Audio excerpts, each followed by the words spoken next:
Hi, this is Sandra Henry Stocker, author of the Unix as a Second Language blog on Network World.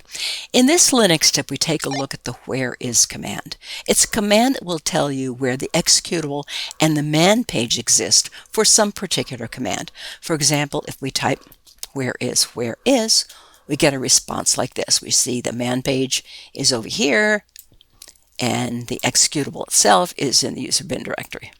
It's like that.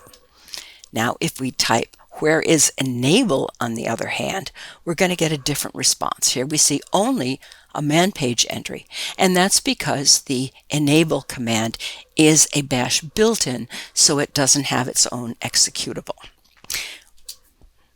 And just for a funny here, if you type whereis in a command like this, where's my brain missing? Well, don't take that seriously. Well, that's your Linux tip for the whereis command. If you have questions or would like to suggest a topic, please add a comment below. And don't forget to subscribe to the Info World channel on YouTube.